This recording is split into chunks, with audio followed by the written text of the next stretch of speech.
Good morning student. बेटा देखो, हमने न्यूटन का सेकंड लॉ का मेरी पहली जो वीडियो थी बेटा उसमें देखिए मैंने न्यूटन के सेकंड लॉ को हल्का सा एक्सप्लेन करा था। ठीक है, आज हम उसको ड्राइव करेंगे और थोड़ा सा एक बार और रिवाइज करेंगे कि देखेंगे कि न्यूटन का सेकंड लॉ कहता क्या है। ठीक है, जब हम फर्स्ट लॉ के बारे में मैंने उस दिन भी बताया था, जब मैं फर्स्ट लॉ के बारे में आपसे कह रहा था, तो फर्स्ट लॉ में ये कहता है कि if a body is rest remain in rest, if a body is motion remain in motion until an external force is not applied, external force is not applied। तो न्यूटन का जब हम second law की बात करेंगे तो हम force की बात करेंगे। तो हमने बोला था कि फोर्स में इसको हम आज ड्राइव कर रहे हैं, न्यूटन के सेकंड लॉ को ड्राइव कर रहे हैं। तो न्यूटन का जो सेकंड लॉ है, न्यूटन का सेकंड लॉ बोलता है कि the rate of change of momentum, क्या बोलता है कि द रेट ऑफ चेंज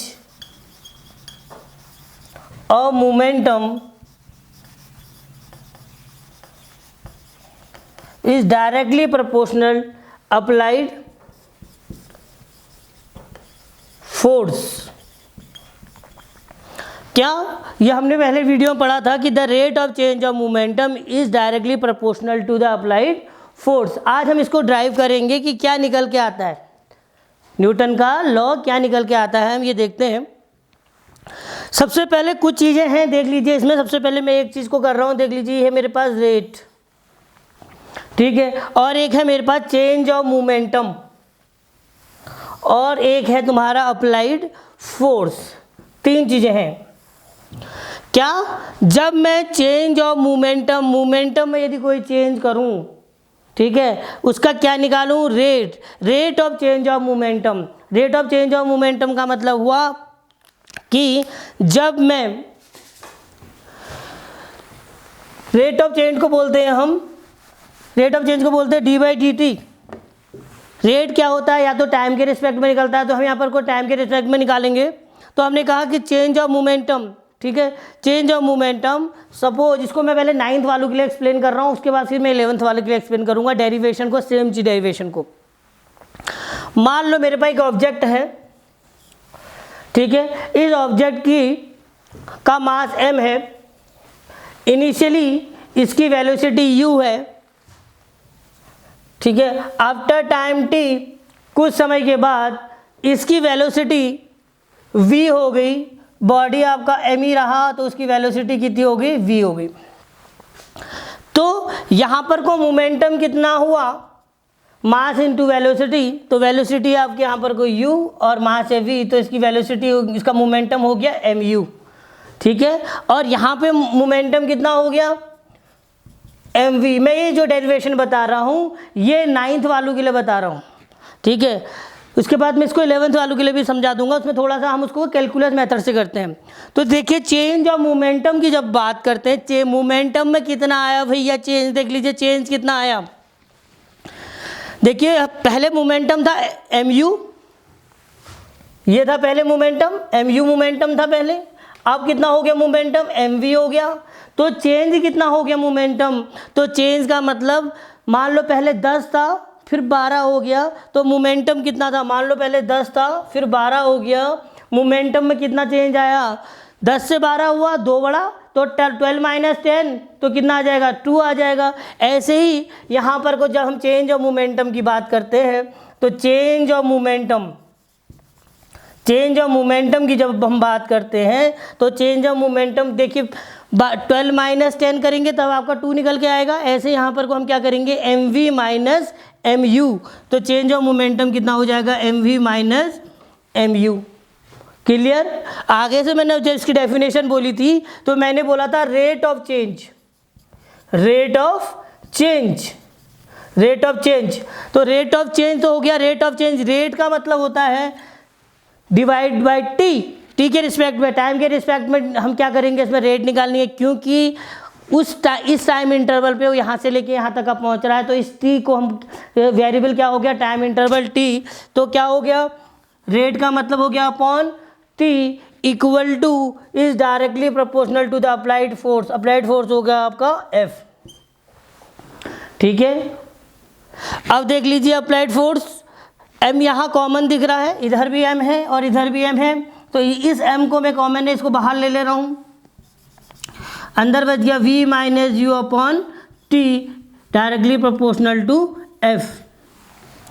अब v minus u upon t इसको बोलते हैं एक्सीलरेशन। आपने 9th में पढ़ा होगा, एक्सीलरेशन इक्वल टू होता है change of velocity v minus u upon t, a equal to होता है v minus u upon t, तो मतलब change of velocity v minus u, change of velocity upon time, it's mean acceleration. तो this is the acceleration.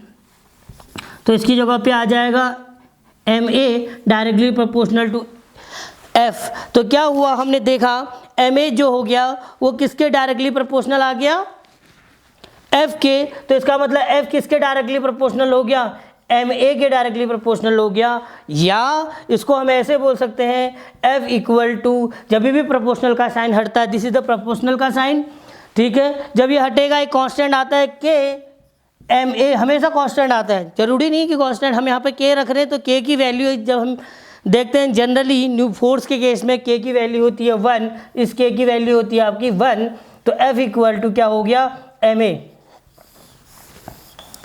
तो इससे Newton के यदि हम सेकंड लॉ को बोलें तो न्यूटन का सेकंड लॉ क्या हुआ, तो हम इसको ऐसे भी बोल सकते हैं, इसकी डेफिनेशन, न्यूटन के सेकंड लॉ की डेफिनेशन कि the product of mass and acceleration, the product of mass and acceleration is called force, या force is the product of mass into acceleration. तो हम यहाँ पर को बोल सकते हैं force is the product of mass into acceleration, ठीक है। तो ये आपका न्यूटन का सेकंड लॉ था जो मैंने ड्राइव करा किसके रिस्पेक्ट में, मैंने 9th के अकॉर्डिंग समझाया या बेसिक अकॉर्डिंग समझाया, लेकिन आपका जो क्लास 11th में है, क्लास 11th में जब हम इसकी बात करें तो वहाँ पर को हम इसको कैलकुलस मेथड से ड्राइव करने की कोशिश करेंगे। तो कैलकुलस मेथड में देखिए फॉर्मूला तो वही रहा कि अप्लाइड फोर्स जो होगा वो डायरेक्टली प्रोपोर्शनल किसके होगा, rate of change of momentum के, rate of change of momentum, rate of change को बोलते हैं D by D T, rate of change D by D T of P. तो क्या हो गया, this is for 11th, force is directly proportional to rate of change of momentum, P is the momentum, ठीक है। तो momentum is the product of mass into velocity. Now F is directly proportional to d by dt of P is the product of mass into velocity. It is called the momentum. Momentum क्या होता है, mass into velocity होता है। तो यहाँ पर को P की जगह पे हम पुट कर देंगे m into v। Now m is the constant, it comes out. Now differentiate v with respect to t. Here F is directly proportional m d by dt of v, and this is dv upon dt, rate of change. d by dt is called the rate of change, v is the velocity, the rate of change of velocity is called acceleration. So d by dt means rate of change, v means velocity, the rate of change of velocity is called the acceleration. So a equal to rate of change of velocity. So now here we put a equal to dv upon dt, where dv upon dt, जहाँ पर को dv upon dt वहाँ पर को a put कर देंगे। तो here is the dv upon dt, now we are putting the a. तो f is directly proportional to ma. Now proportional sign goes out, equal with a constant k ma. तो f equal to k की value 1 होती है, f equal to ma, हमेशा k की value 1 होती है। तो यहाँ से भी वही डेफिनेशन आई कि न्यूटन का सेकंड लॉ ने यही बोला कि, क्या बोला न्यूटन के सेकंड लॉ ने, न्यूटन के सेकंड लॉ ने ये बोला कि force is the product of mass into acceleration, force is the product of mass into acceleration. यदि हम आपसे पूछें कि न्यूटन के सेकंड लॉ की को मैंने पहले वाले देखिए वीडियो में मैंने न्यूटन के सेकंड लॉ को खाली एक्सप्लेन करा था, यहाँ पर को मैं इसको ड्राइव कर रहा हूँ 9th के अकॉर्डिंग भी और 11th के अकॉर्डिंग भी, ठीक है। तो यह हम समझे कि फोर्स क्या हुआ, न्यूटन का सेकंड लॉ, न्यूटन का सेकंड लॉ ये हुआ is the product of mass into acceleration, ठीक है। Now we are going to the Newton's third law.